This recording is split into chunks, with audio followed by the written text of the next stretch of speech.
سامعین و ناظرین اکرام، السلام علیکم ورحمۃ اللہ وبرکاتہ۔ آج میں آپ کے سامنے ہمارے چینل کاروان حق میں ماہ محرم کے بارے میں ایک خاص پیغام لے کر حاضر ہوا۔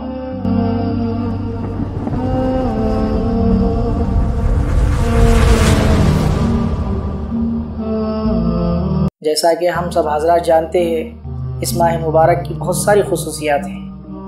اس کی اپنی ایک الگ پہچان ہے۔ اس ماہ کے ذریعے سے سال کا آغاز ہوتا ہے، اور بھی بہت ساری خصوصیات اس کو حاصل ہے، لیکن ہم میں سے ہر شخص کے زبان پر، چاہے وہ عام ہو خاص ہو، ایک ہی واقعے کے ذریعے سے اس کو یاد کیا جاتا ہے۔ عوام کے اندر یا کچھ خاص دانشور پڑھے لکھے لوگوں کے درمیان ایک ہی واقعے کے ذریعے سے اس کو یاد کیا جاتا ہے، جس کو ہم حضرت حسین رضی اللہ عنہ کی شہادت سے ذکر کرتے ہیں۔ یہ واقعہ مسلمانوں کے لیے اور ایمان والوں کے لیے انتہائی دردناک اور بہت ہی زیادہ غمگسار واقعہ ہے۔ کوئی صاحب ایمان ایسا نہ ہوگا جس کے دل کے اندر اس کی تکلیف محسوس ہوتی ہو، اس کی ٹیس محسوس ہوتی ہو۔ لیکن کیا اسلام کے اندر یہ ایک ہی شہادت ہے؟ کیا شہادت حسین اور اہل بیت ہی کی شہادت ایک شہادت ہے؟ حضرت حسین رضی اللہ عنہ نے جو ایک عظیم شہادت دی ہے اور ان کے اہل بیت سے جو قربانی لی گئی، کیا اس کا مقصد کوئی چھوٹا مقصد ہوگا؟ بالکل نہیں۔ یہ بات ظاہر ہے کہ رسول اللہ صلی اللہ علیہ وسلم کے نواسے اور آپ کے نور نظر حضرت حسین رضی اللہ عنہ کی شہادت کوئی عام اور معمولی شہادت نہیں ہے۔ اس کے ذریعے سے امت کو ایک خاص پیغام دیا گیا۔ اس پیغام کو ہم نے پس پشت ڈال دیا۔ اس ماہ محرم کو ایک ہی واقعے کے ذریعے سے یاد کیا جاتا ہے۔ سامعین اکرام، سب سے پہلے تو اسلام نے ہر ایک کی محبت کے حقوق اور حدود کو طے کیے ہیں، چاہے وہ کتنی ہی بڑی ہستی کے متعلق کیوں نہ ہو۔ ہر ایک کے حقوق طے ہیں، ہر ایک کی محبت کا حق، اس کی حد طے ہے۔ مذاہب عالم میں اسلام ہی ایک ایسا مذہب ہے جس کے اندر شہیدوں کی ایک لمبی قطار ہے، شہداء کی ایک عظیم جانیں جو اس اللہ کی راہ میں قربان ہوئی ہے۔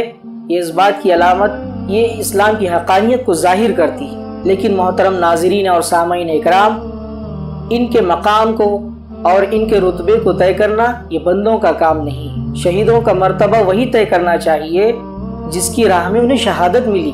یہ حق تو اس ذات برحق ہی کا ہے کہ جس کے راہ میں ان شہیدوں نے اپنی جانیں قربان کر دی۔ چنانچہ اللہ تعالیٰ نے سورہ حدید کے اندر صاف طور پہ اعلان فرمایا، لا یستوی منکم من انفق من قبل الفتح وقاتل اولئک درجۃ من الذین من انفقوا من بعد وقاتلوا کلا وعد اللہ الحسنی واللہ بما تعملون خبیر۔ اللہ تعالیٰ نے اس آیات کے ذریعے دو گروپ فرما دیے۔ ایک تو وہ جو فتح مکہ سے پہلے شہید ہوئے، وہ خوش نصیب لوگ، اور دوسرے جو فتح مکہ کے بعد شہید ہوئے۔ میرے دوستو، واقعہ کربلا یہ بعد کا واقعہ ہے، فتح مکہ کے بہت بعد کا واقعہ ہے۔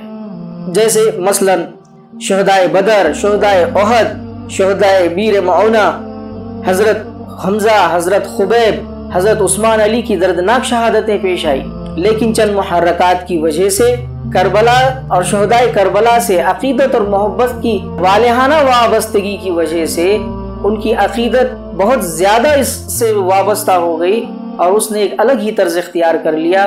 چنانچہ شہدائے کربلا کی دو حیثیتیں ہو گئی، ایک افسانوی حیثیت اور ایک واقعاتی حیثیت۔ داستان عجائبات پر مبنی ہوتی ہے اور واقعہ اور قصہ یہ حقائقات پر مبنی ہوتے ہیں۔ جب حقیقت پر افسانوی رنگ چڑھ جاتا ہے تو حقیقت افسانوں میں گم ہو کر رہ جاتی ہے، یعنی ایک اس عظیم قصے اور عظیم شہادت کی دو حیثیتیں ہو کر رہ گئی، ایک واقعہ کربلا اور ایک داستان کربلا۔ حضرت حسین رضی اللہ عنہ کی شہادت بھی عالم اسلام کے لیے اور مسلمانوں کے لیے بڑی عظیم شہادت ہے۔ واقعی اس واقعے کے ساتھ مسلمانوں کی دلی وابستگی ہو گئی، اور ہونی بھی چاہیے، لیکن اس کے پس منظر میں اور اس کے پس پشت اسلام کے اور باقی واقعات کو اور بڑے بڑے شہداؤں کی قطاروں کو اور شہداؤں کی روح مقدس کو بھول جائے؟ کیا اس ماہ محرم کو صرف اور صرف حضرت حسین رضی اللہ عنہ اور اہل بیت کی شہادت سے یاد کیا جائے؟ یہ ان کی جانوں اور روحوں کے ساتھ بے انصافی ہوگی، یہ اس مہینے کے ساتھ بے اعتدالی ہوگی۔ ناظرین اکرام، ہمارا یہ پیغام ہے، اہل بیت سے ہماری والہانہ محبت ہے، ہمارا ایمان ہے۔ ہمارا تو ایمان یہ ہے، اور اہل سنت والجماعت کا ایمان تو یہ ہے کہ جب تک ہماری نماز کے اندر آل ابراہیم آل محمد پر درود و سلام نہ بھیجا جائے، اس وقت تک ہماری عبادت بھی مکمل نہیں ہوتی۔ ہماری ایمان کی وابستگی ان کے ساتھ ہے۔ لیکن کیا یہ مختصر مدت کے لیے ہے؟ کیا یہ چند دنوں کے لیے ہے؟ کیا صرف اور صرف ایک مہینے کے اندر، اور وہ بھی ایک دن میں ان کو یاد کرنا اور ماتم کو عبادت قرار دینا، کیا ان کی جانوں کے ساتھ انصاف ہوگا؟ کیا یہ اسلام کے ساتھ اور عظیم شریعت کے ساتھ انصاف ہوگا؟ بالکل نہیں میرے عزیزو، بالکل بھی نہیں، بلکہ یہ ایک شریعت سے روگردانی اور شریعت سے ہٹ کر اور اسلامی تعلیمات سے ہٹ کر ایک دوسرا عمل ہوگا، جس کی وجہ سے اللہ تعالیٰ بھی ناراض، اس کے رسول بھی ناراض، اور شہیدوں کی روح مقدس بھی ناراض ہوں گی۔ حضرت حسین رضی اللہ عنہ کے مقام مرتبے کو بیان کرنے کے لیے ایک ہی واقعہ کربلا کا سہارا لینا، یہ ان کی روح پر اور ان کی جان پر اور اہل بیت کی روح اور جان پر ظلم ہوگا، ان کی اس عظیم قربانی کی ناقدری ہوگی۔ حضرت حسین رضی اللہ عنہ کی عظیم قربانی اور ان کے مقام مرتبے کے لیے یہی کافی ہے کہ وہ صحابی رسول ہیں، نواسی رسول ہیں، حضرت فاطمہ اور حضرت علی رضی اللہ عنہ کے جگر گوشے ہیں اور امت کے قیمتی سرمایہ ہیں۔ ان کی عظمت کے لیے یہی کافی ہے۔ ان کی عظمت کے لیے اور ان کے مقام کو بڑھانے کے لیے ان کی شہادت کو مظلومانہ انداز میں بیان کرنا اور ایک ہی دن کا ماتم کرنا، یہ ان کی جان پر اور روح پر ظلم ہوگا۔ حضرت حسین رضی اللہ عنہ کی شہادت کی قدردانی اگر ہمیں کرنی ہے تو ان کے اس پیغام کو اور ان کے اس اسوہ حسنہ کو ہمیں فالو کرنا ہوگا، اس کی ہمیں مکمل طور پہ تابعداری اور پیروی کرنی ہوگی کہ وہ کیا مقصد سے اپنی قیمتی جان گنوا دیے اور کس مقصد سے وہ ظالموں کے ظلم کا سامنا کرتے ہوئے بڑی جگر آزما طبیعت کے ساتھ اور بڑی بہادری کے ساتھ انہوں نے اس امتحان کے اندر کامیابی حاصل کی، اور کیوں انہوں نے ایک عظیم قربانی دی۔ اس قربانی کی اگر ہمیں قدردانی کرنا ہے تو اس کا مقصد ہمیں جاننا ہوگا۔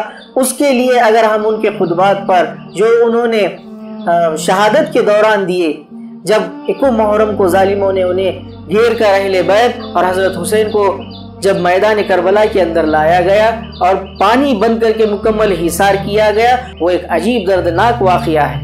وہ مقصد کیا ہے اگر ان کے خطبات پر غور کیا جائے جو کربلا کے جنگ کے دوران پیش آئے تو ہمیں معلوم ہوگا کہ انہوں نے حضرت حسین رضی اللہ عنہ نے جھک جانے پر راضی نہیں ہوئے۔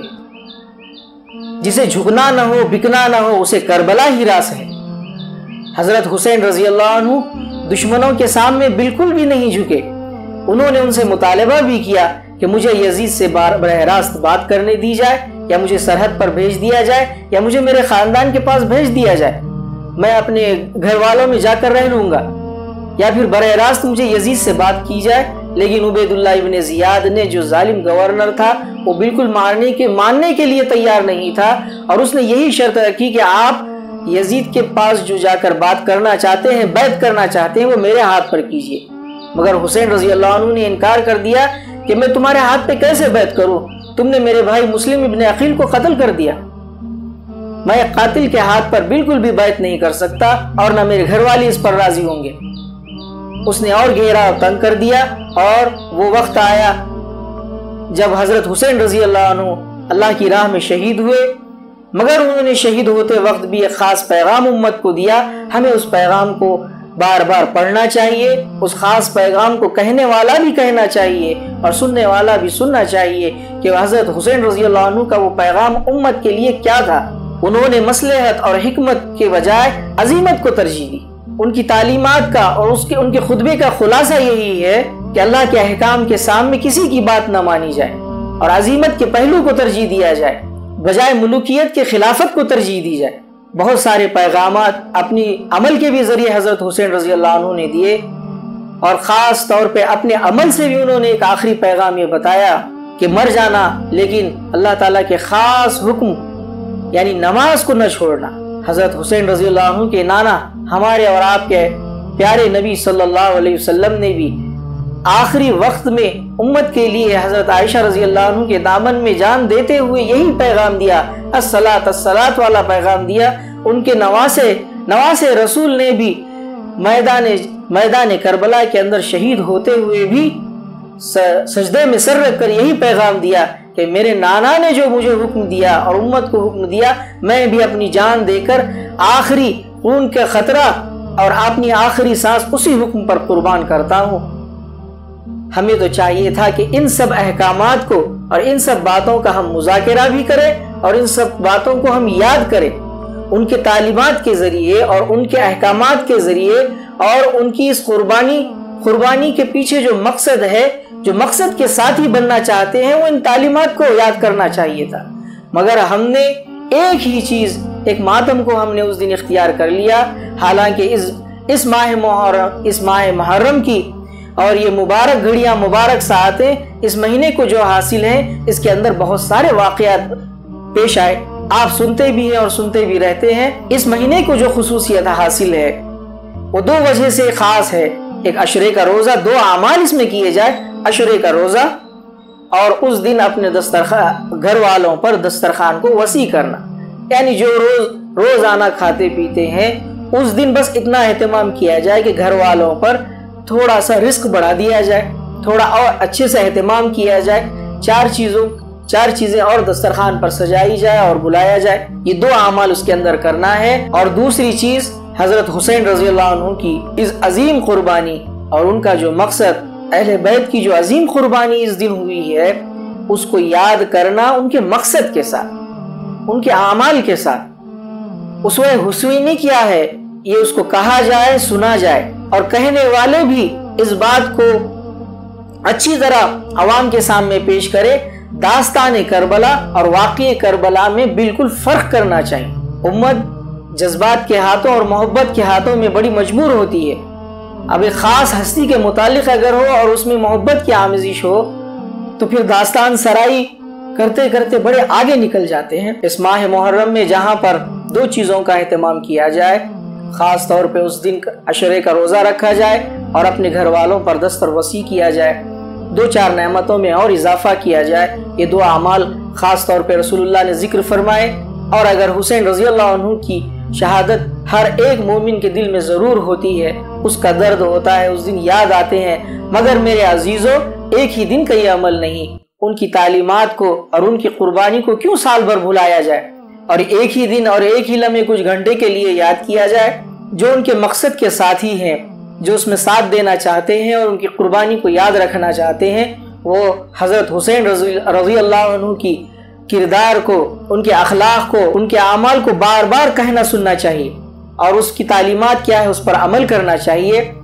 اللہ تعالی ہم سب کو عظیمت کے پہلو پر عمل کرنے کی توفیق عطا فرمائے اور آپ صلی اللہ علیہ وسلم اور آپ کے جگر گوشے حضرت حسین رضی اللہ عنہ کی اسوے کی مکمل تابعداری کرنے کی توفیق عطا فرمائے۔ وما علینا الا البلاغ۔